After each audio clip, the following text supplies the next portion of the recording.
ले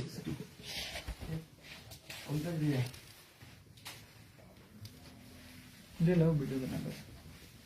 जैसे आज आपका कार्यक्रम खाने का यहाँ पर तो आप कितना बजे आए और क्या क्या हुआ उसके बाद? सबसे पहले नमस्ते प्रणाम। और इसमें गुनाहगार देखिए ना मैं हूँ और ना ही जनता है और ना ही यहाँ का प्रशासन है। गुनाहगार वो है जो परमिशन लिया और परमिशन रद्द होने के बाद भी हमें इन्फॉर्म नहीं किया गया। और मैं यहाँ पे करीब 7 साढ़े 7 बजे मैं बॉर्डर पे आ गया था। सुबह 7 बजे मेरा 11 बजे से कार्यक्रम था, तो मैं सुबह 7 बजे, और जब मेरा कार्यक्रम लिखने की बात थी तो यही गए थे कार्यक्रम लिखवाने को। एक बार दिखा दीजिए, क्या नाम पड़ेगा आपका? मेरा नाम तो चौधरी नाम है। मेरा नाम तो चौधरी हो। हाँ, वहाँ खेसारी भैयासँग महीने गएको थिएँ पैसा उहाँलाई पुर्याउनलाई। और कितने बजे आए थे आप? 35 लाख। पंद्रह थे वहाँ पे कितना बजे? 10 बजे 11 बजे वहाँ पे गए थे खेसारी भैया को।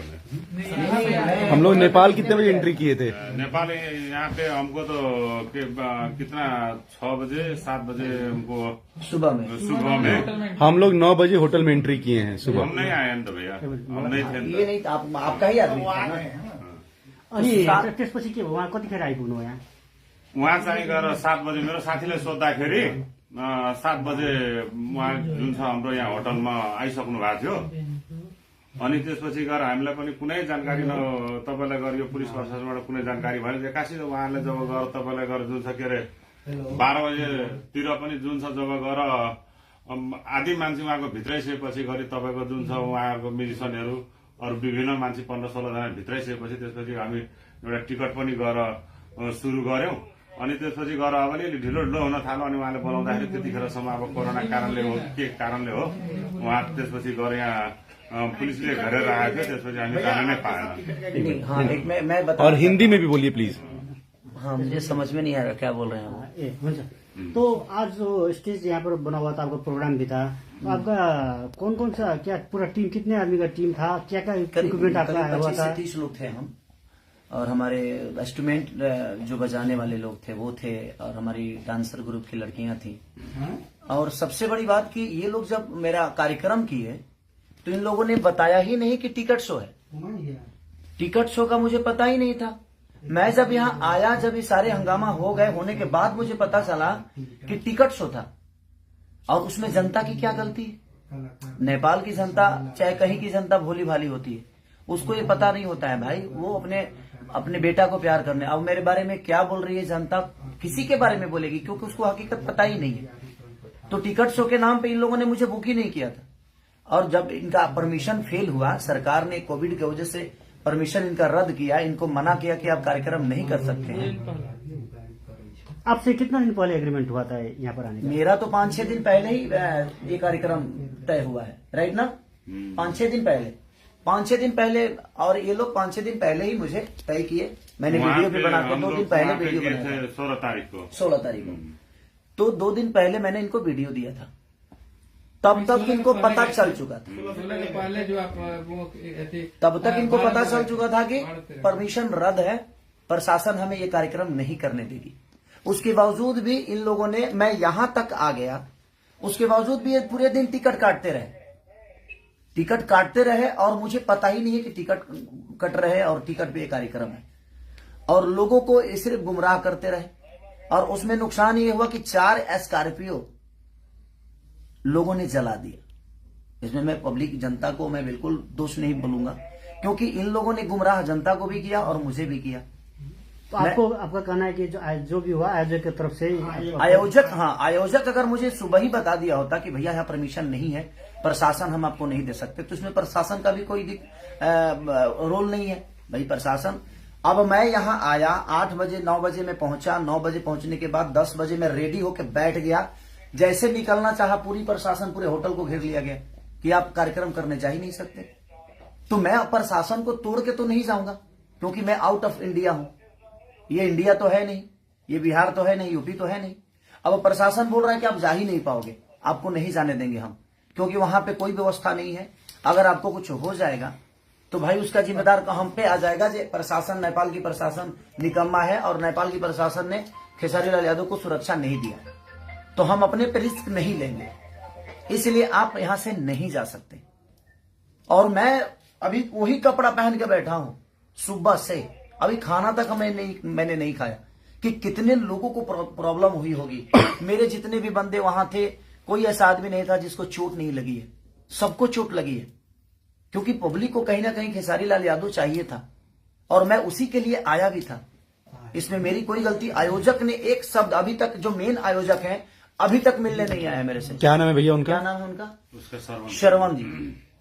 श्रवण जी अभी तक मिलने तक नहीं आए। पूरा नाम क्या है उनका? किसका? श्रवण जी का? सरवने चौधरी है उसका नाम। श्रवण चौधरी। तो श्रवण चौधरी अभी तक मेरे से मिलने तक नहीं आए। हम लोग सारे लोग अभी तक खाना तक नहीं खाए। सुबह सब लोगों ने नाश्ता करके और कार्यक्रम के लिए जा रहे थे हम लोग। और जनता, अब जनता के नजर में ये चीजें लग रही है कि मैं आया नहीं। अभी आप देख ही रहे हैं ना कि यहाँ पे हैं, ये भी हैं हमारे प्रशासन, यहाँ की प्रशासन भी, हमारे एसपी साहब के जो हमारे प्रशासन के लोग हैं वो भी हैं। ऐसा नहीं है कि मैं गलत हूं, मैं किसी का काम लेता हूं तो मैं अपने जीवन में मैं 24 घंटा वर्क करने वाला इंसान हूं। लेकिन कहीं ना कहीं ये कार्यकर्ता लोगों ने जनता को भी बेवकूफ बनाया और मुझे भी बेवकूफ बनाया। आज कम से कम 1.5 करोड़ का नुकसान हुआ सिर्फ खेसारी लाल यादव के। 4 स्कॉर्पियो को जला दिया गया। इसमें दोष जनता को मैं कैसे दे सकता हूं? इसमें दोष तो इनका है। हमारे सारे इंस्ट्रूमेंट तोड़ दिए गए, हमारे लड़कियों को चोट पहुंची, तो इसमें दोष ना उन जनता का है और ना ही हमारा है देखा जाए, और ना ही यहाँ के प्रशासन का है, ना ही सरकार का है। जब सरकार आपको पहले कोविड की वजह से मना कर दिया तो ये कार्यक्रम आपको पहले ही रद्द कर देना चाहिए। जब 2 दिन पहले ही आपकी परमिशन रद्द की गई तो आपको पहले जनता को बता देना चाहिए कि कार्यक्रम, या मुझे ही बोलते कि भाई एक बार लाइव आकर बोल दीजिए कि कार्यक्रम कैंसिल हो गया।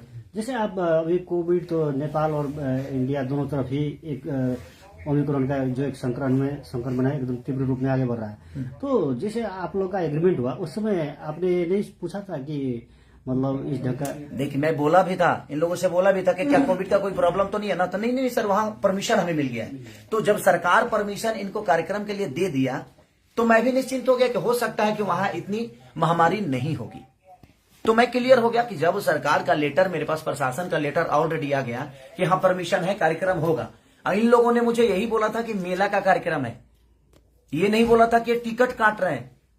नेपाल में आपका आगमन पहली बार है? नहीं, मैं ये तीसरी बार आया हूँ। मैं विराटनगर, खास करके विराटनगर में पहली बार आया हूँ। बाकी वीरगंज में बहुत बार आया हूँ, 1-2 बार ऐसे भी आया हूँ और 1-2 बार कार्यक्रम करने के लिए। बता रहे हैं 1.5 करोड़ करीब का सामान आपका जो नुकसान, हाँ नुकसान हुआ। तो अब क्या इसके बाद क्या? इसके बाद लोगों के अंदर जो छवि मेरी बर्बाद हुई, लोगों के दिमाग में तो ये बैठ गया ना कि मैं नहीं आया।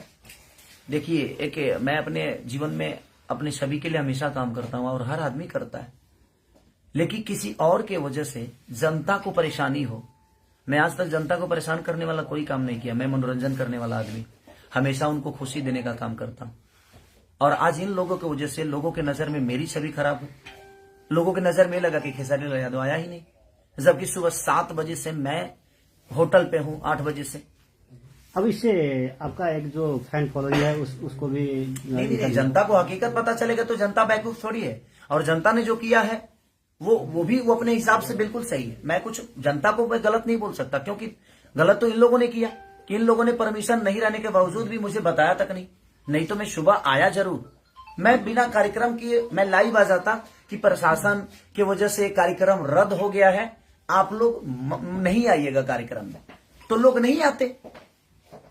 लेकिन इन लोगों ने बताया ही नहीं। सर उस पर साइन भी करना होगा ना। हाँ, तो वो सारी चीजें। तो और अभी कार्यकर्ता में एक आदमी आया और वो सुबह से मेरे साथ यहाँ पे थे, लेकिन अभी वो गायब हो गए। ये है सुमित जी नाम है उनका, वो भी गए थे रिसीव करने, वही हमें बॉर्डर से हमें अंदर किए। तो मेरी इसमें गलती 1% की नहीं।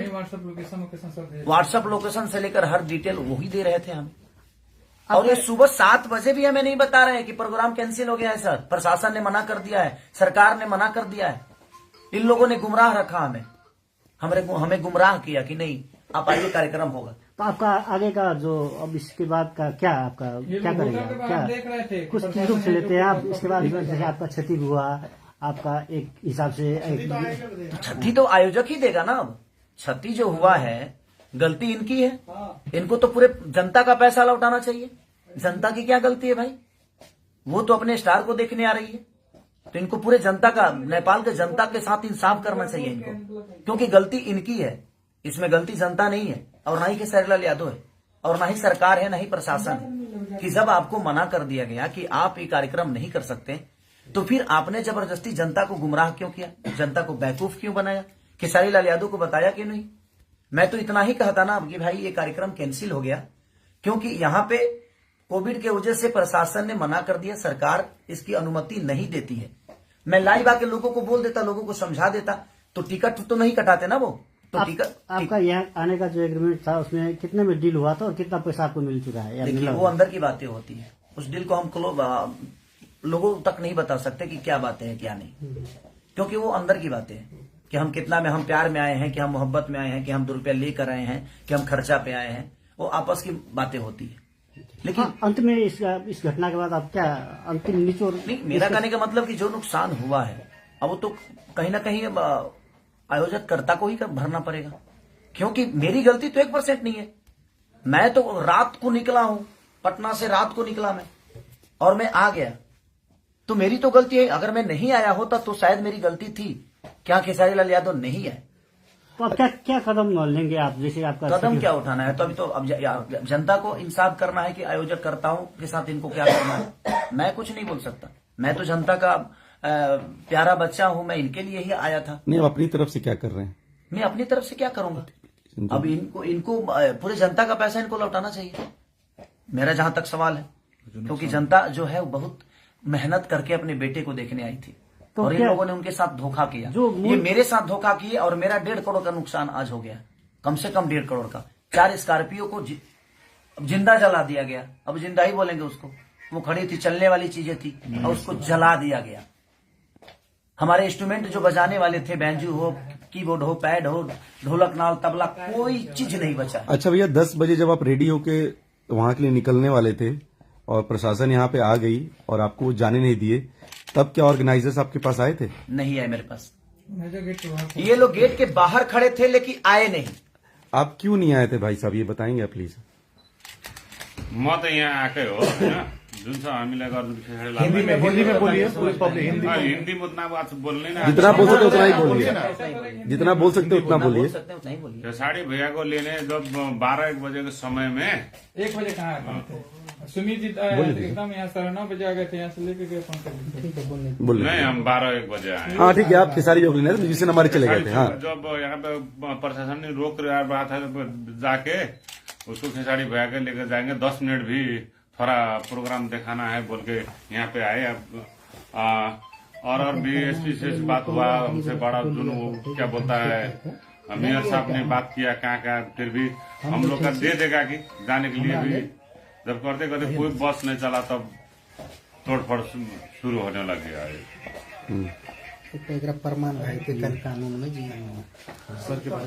तो चलिए, और भैया का बहुत योगदान रहा हमारे लिए, दिल से थैंक यू भैया को। और यहाँ के मेयर है ये मंत्री जी हैं, मंत्री जी प्रदेश का मंत्री हैं। तो मंत्री जी ने भी बहुत कोऑपरेट किया और हम सर को भी धन्यवाद देंगे कि क्योंकि वो आए हमारे लिए इतने रात मनीष जी बेचारे, और इन्होंने भी अपना योगदान दिया मुझे। लेकिन हमें योगदान इनके तरफ से नहीं मिला, और मैं पूरी जनता से मैं क्षमा प्रार्थी मांगता हूं कि मेरी गलती नहीं है, आप लोग मुझे दोषी ना समझें, क्योंकि मैं आपके प्यार और आपके मोहब्बत के लिए, आपके मनोरंजन के लिए दिनों रात मेहनत करता हूं और हमेशा करता रहूंगा। और इन लोगों की वजह से, इसमें बताइए, अगर मैं आया और मुझे प्रशासन, पूरे नेपाल के प्रशासन 20 लोग आकर घेर लिए कि आप नहीं जा सकते, क्योंकि कोविड के लिए ऑलरेडी कार्यक्रम कैंसिल किया गया था, ये लोग जबरदस्ती कर रहे हैं और हम आपको नहीं जाने देंगे, तो कहीं ना कहीं मैं क्या कर सकता हूँ? मैं तो आउट ऑफ इंडिया हूँ, यहाँ के प्रशासन को नहीं जानता, यहाँ के कानून को नहीं जानता, तो गलती तो इन्होंने किया। तो इसके लिए मैं आपका गुनहगार नहीं हूँ, मैं आया जरूर था सिर्फ आपके मोहब्बत के लिए। तो जिनके मन में मेरे लिए नफरत है, ये आप एक बार सच्चाई जान लीजिए कि हाँ, मैं कहाँ से गलत हूँ। अगर मैं आया और 10 लोग घेर कर कह दे कि आप नहीं जा सकते, अगर नॉर्मल इंसान घेर के कहे तो मैं हो सकता है कि मैं लड़ जाऊं, लेकिन मैं इंडिया, यहाँ नेपाल के गवर्नमेंट से तो नहीं लड़ने आया था, यहाँ के प्रशासन से झगड़ा करने तो नहीं आया था। तो इसलिए ये चीजें हुई है। तो उसके लिए मैं क्षमा प्रार्थी हूँ कि मुझे अफसोस इस बात का है कि मैं आकर भी और आपके सामने कुछ कह नहीं पाया, कुछ गा नहीं पाया। क्या मुझे दुख नहीं है इस बात का? मुझे भी इस बात का दुख है। जितना आप दुखी हैं उससे कई गुना ज्यादा दुखी मैं हूँ, क्योंकि मैं आके भी और आपका मनोरंजन नहीं करा पाया ड्यू टू सिर्फ रीजन हमारे कार्यकर्ता लोग, जिन्होंने मुझे 2 दिन पहले भी नहीं बताया, यहाँ आने के बाद भी नहीं बताया। नहीं तो मैं लाइव आके सारी चीजें क्लियर करके और आपको घर पे ही रोक देता कि आप मेला में मत आइए और टिकट कटाने की आपको जरूरत नहीं है। ये टिकट की भी बातें मुझे नहीं बताया कि हाँ टिकट शो है, और इन लोगों ने टिकट भी काटा और आज ये बता रहे हैं कि हमारा रिकवरी कैसे होगा। कोई ट्रस्ट है उसके, ये ट्रस्ट है कोई इनका, उसके लिए इन्होंने कार्यक्रम कराया था। तो मुझे बता देने में इनका क्या जाता? अगर बता दिए होते तो शायद मैं उसी हिसाब से आप यहाँ पे आता, या मैं मना भी कर सकता था कि नहीं हम ऐसा काम नहीं करेंगे। अब पूरे लेटर के साथ इन्होंने परमिशन का लेटर दिया, उसके बावजूद भी जब कैंसिल हुआ तो इन्होंने मुझे इन्फॉर्म नहीं किया। तो सो सॉरी, आप लोग मुझे क्षमा करिएगा। मैं खुद ही तकलीफ में हूँ क्योंकि मैं आके भी नुकसान तो आना जाना लगा रहता है, लेकिन तकलीफ इस बात की है कि मैं यहाँ आके भी अपना समय दे के भी आपके बीच में आकर आपका मनोरंजन नहीं करा पाया। तो इसलिए सो सॉरी उसके लिए। बाकी जो मेरा नुकसान आज 1 से 1.5 करोड़ जो नुकसान हुए हैं उसके लिए मैं क्या बोलूंगा। अब कार्यकर्ता हैं ये जो आयोजन करता है, आयोजक हैं, देखिए कैसे भरेंगे, क्या भरेंगे। और मैंने FIR भी कर दी है यहाँ पे। इसके लिए प्रशासन का मदद आप ले रहे हैं? हाँ, प्रशासन का मदद कुछ तो। लोगों की चोट लगी। और जिन लोगों को उस कार्यक्रम में चोट, जिस जनता को चोट लगी है उस कार्यक्रम के दौरान, मैं ईश्वर से प्रार्थना करता हूं कि आप लोग स्वस्थ रहें और सुरक्षित रहें, जल्दी आप ठीक हो जाएं, क्योंकि बहुत लोगों को चोट लगी है। मेरे टीम में किसी को ऐसा नहीं है कि मेरे टीम में किसी को चोट नहीं लगी, सबको चोट लगी है। लेकिन उसके बावजूद मेरे टीम के बाद भी मेरी जो जनता, जो भगवान स्वरूपी जनता है, जिसको भी चोट लगी है, उसके लिए मैं दिल से दुआ मांगता हूं कि आप जल्दी से स्वस्थ हो जाएं। Thank you so much.